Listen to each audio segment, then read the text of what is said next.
Hello and welcome to another video on TCGplayer.com. My name's Steve Rubin. We're here with Red White Burn this week. This is going to perhaps be my shortest deck tech of all time. At least that's what I'm shooting for here. Not due to lack of power of the deck, just due to it's something that most of us have seen before. This is a burn deck, but instead of Wild Nikado and a Tarka's Command, we are playing with some extra burns. So we have Lightning Helixes. Ooh, I just cut a Lightning Helix from the deck. Whoopsies. We are playing with Lightning Helix and Skullcrack, which is pretty much the deck. I mean, we've all seen the Naya burn deck, so I'm just going to go over like the difference with the Skullcracks and then the Lightning Helix if I figure it out. Number one is your mana is better.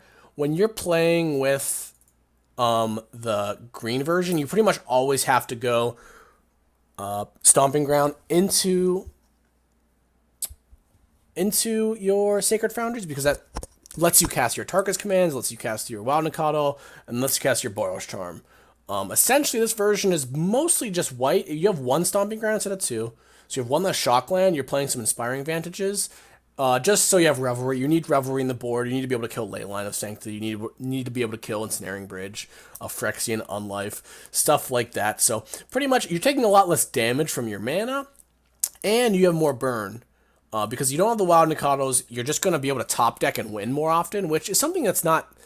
It's hard to gauge how good that is, because it's a sort of situation where, you know, you don't... A lot of times in Magic, things happen in games and matches, and you can't actually notice, like, oh, I have one less land in my draft deck. Like, I didn't get flooded in any of my games. You don't actively notice it, but it does happen a lot. And having those extra burn spells instead of Nikado can win you games off the top where you just need burn to win. So pretty much we're playing extra burn, but let's just go over the deck. We have 4 Arid Maces, 4 Bloodstained Mire, 4 Scalding Tarn. Jerry T, who popularized this red-white deck at the Players' Championship, played 3 of each fetch land, which I guess technically playing 3 of each fetch land is correct. You played Wooded Foothills. I actually like Bloodstained Mires and Scalding Tarns and Arid Mesas over Wooded Foothills, because I think that they conceal your deck more if you go like Scalding Tarn or Arid Mesa into Red White Land Bolt. Like if you have to bolt something early, because that's you obviously if you play any card other than Bolt, you look like a burn deck. You know, if you play Lava Spike or Goblin Guy, but if you go, Bloodstained Mire into, like, you're playing against Infect or something, you fetch a mountain and bolt something off of Bloodstained Mire, they might think you're Grixis Control or something. So I like the Bloodstained Mires, and I like the Scalding Tarn Arid Mesa into Sacred Foundry. Maybe you're playing Blue, White, Red. But that's very rare. Whatever. Play whatever fetches you want. I'm playing 12 fetch lands without any Wooded Foothills. 2 Inspiring Advantage, part of the improved mana base. Really good land, like when you have it. I have yet to have it be bad. I don't think you should play more than 2, because you'll run into situations where you have 2 drops and you need your 4th land to come into play untapped. But rather solid.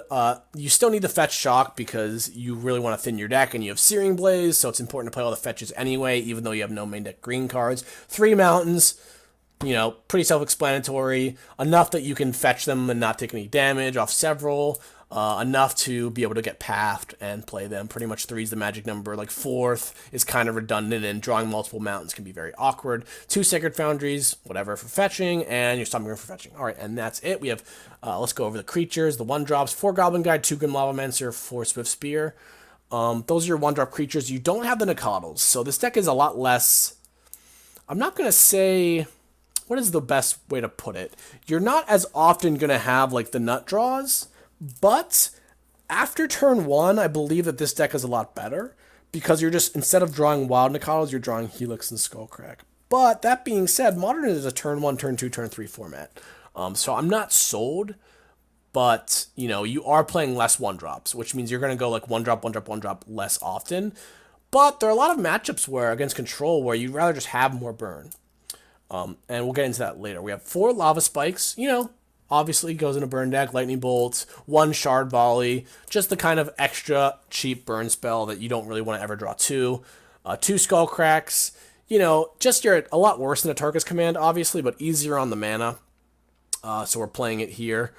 4 Eidolon the Great Revel, pretty much the reason Burn is good. Before this card was printed, Burn was always just another, like another tier 2 or tier 3 deck. I don't, well, it wasn't even a deck. Burn wasn't even really a deck in Modern, but when they printed Eidolon, it all changed. It became like tier 1. I remember at the Pro Tour, a couple people top rated, Lee Tian and Seth Manfield both top rated the Pro Tour, where it wasn't printed. Like, this was printed at Journey to Next, which was earlier in the year, but there's only one Modern Pro Tour a year. But anyway, multiple people top rated with this. As soon as it was legal at the Modern Pro Tour, Searing Blaze pretty much pulled the Burn deck together. Searing Blaze, not great in some matches, but your best card against any creature deck usually. 4 Boros Charms, 3 Helixes. Now, Boros Charms are obviously awesome. Helix is the big difference here. Makes us a little bit better against creature decks. Unclear if, like, in a Burn Mirror, you'd rather have Nikado or Helix, because creatures are actually kind of good in a Burn Mirror, but the fact that it allows your mana base to do you less damage and gain you life is pretty big. And then Rift Bolt, that's it. We have 14 creatures, 20 lands, and 26 spells. That's pretty much what you see all the non-Nikado versions playing.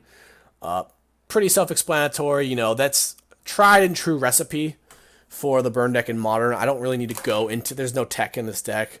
I'm not really going to go into that much. If you are really into Burn, go see deck lists. There's not really much you can do to the main deck that makes it that much better. The only thing you get to do is decide between, Bump in the Night or Red-White or just the normal green version with Wild Nikado. Anyway, sideboard. This is kind of organized interestingly. Let's go by converted mana cost. 2 Path to Exile. It's pretty... staple in Burn, if you play against Infect, if you play against Death Shadow Zoo, if you play against Core Firewalker, you need something to deal with those cards. Path to Exile is great there, but it just doesn't go face, so you never want to board in too many. It's the kind of card where you can totally just lose if you draw, 2 or 3 Path to Exiles when you're the Burn deck. I remember, I'm not going to say we popularized this, because Path is just good in Modern as a sideboard card, but that top 8 that TCG, or that Seth had, and we were on Team TCGplayer, we played 2 Path in the Burn deck, and we talked about it forever. We were like, man, Path? Like, we're really going to put... It was the only card in our 75 that didn't go to the face, and we were like, man, we're really going to put a Path to Exile in this deck, and we decided to do so just for Tarmogoyfs and Core Firewalkers and whatnot, and obviously Primeval Titans, if you run into those. But at the time, that was Amulet. Now, I don't think you board this in against Red-Green. Anyway, Gut Shot just makes your Affinity matchup and Poison matchup a little bit better. Just the Burn deck, like, there are only so many sideboard cards you need because your deck needs to kind of stay the same. You can't sideboard too many important pieces out, and Gut Shot is just an unfair card in the sense that it lets you play a bit faster.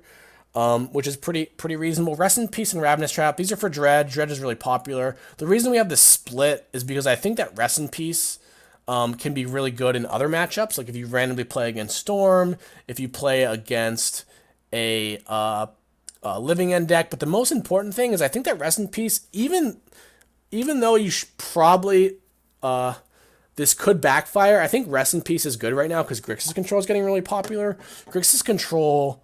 If you can resolve a Rest in Peace against them, you probably are going to be able to win pretty easily, assuming it's on turn 2 or turn 3, which is why I like the split. I think that matchup's already good, so it's possible that Jerry played Relic. I just don't really like Relic.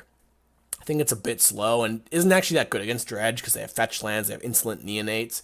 So unless you have like mana open, which we don't really as Burn, I'd rather just have the big whammy.